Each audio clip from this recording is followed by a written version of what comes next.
Welcome back. It's time for Media Watch, our daily look at the top stories in the international press and in the social media with Olivia Salazar-Winspear. Good evening. Hi.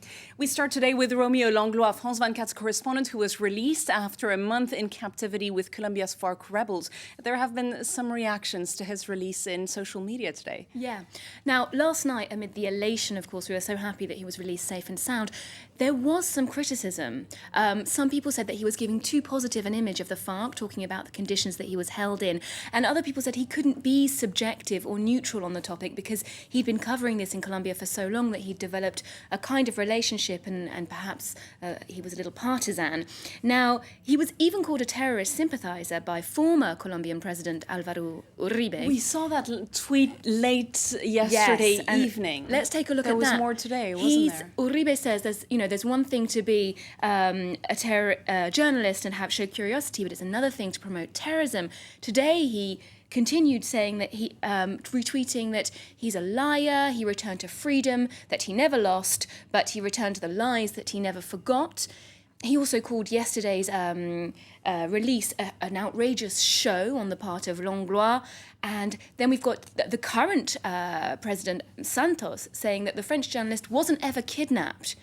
So we've got more criticism here saying maybe Langlois was ignorant or naive. The man feeds the romantic image that Europeans have of the FARC, suggesting that we in the foreign media have a pro-FARC, a pro-FARC and anti-government point of view. This guy says Romeo Langlois is taking a bit of a lighter view, should be the chief press officer for the FARC. This is how far they're going to say that, the FARC came out of this pretty well. All right, so there has been some strong criticism there of Romeo Langlois. This is nothing that Romeo Langlois didn't admit himself. When he was released and he gave a long speech, you saw the press conference today, he did say, yes, they've used this as an opportunity for political commentary. They've used this to get communicate their message, to counter. Well, it was quite a lot of publicity for them yesterday. With a big show was put on when Langlois was released, and many journalists are saying that they've exploited We hesitate to use the word kidnapping of Romeo Langlois, but his release was definitely a good media opportunity. But Langlois himself said, amid all of this, and admittedly they've used the coverage, the Western media, the foreign media in general, should cover the issue differently and not just stick to Colombian mainstream accounts of what's going on in the jungle and perhaps take a look elsewhere. Next, we're getting ready for parliamentary elections here in France. How's the campaign looking like? Well, voters in France will be going back to the polls on June 10th. They've just had one election. They're going back to hire their parliamentarians. Okay. Now, this is the period when we start digging dirt on the candidates. All the journalists are up for a story. Today's victim is Sylvie Cleare, an MP from the Bouches-du-Rhône department in the south.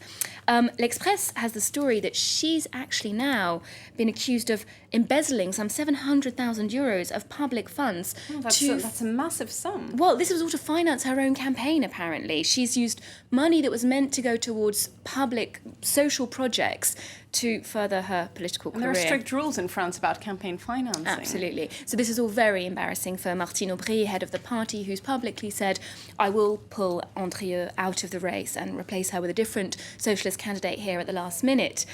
But Cleare's having none of that. She says that she'll be running anyway. She denies the charges against her and says that she'll be running, presumably, against whoever it is Aubry puts in to replace her. So even a member of her own party, absolutely. She will stay in the race no matter what. So it's probably worth keeping an eye on how the elections go in the Bouches-du-Rhône.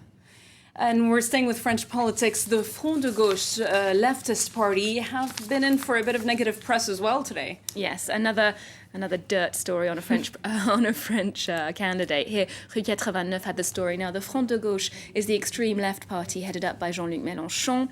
One of his candidates, named René Balme, has been in the papers for his ties to a website which some people say displays extreme right-wing tendencies, which is, of course, the opposite end of the political spectrum to the Front de Gauche. Mm-hmm. Now, Balme is one of the creators and main administrators of this website called oulala.net, which, as much as I like the name, I think sounds very French. The content indeed. Is indeed questionable. Now, Rue 89 had a large dossier on what it actually involves, this website. And from what they've deduced is that it's filled with conspiracy theories, very questionable content like anti-Semitic, homophobic articles, and a tract on why September 11th was a big hoax.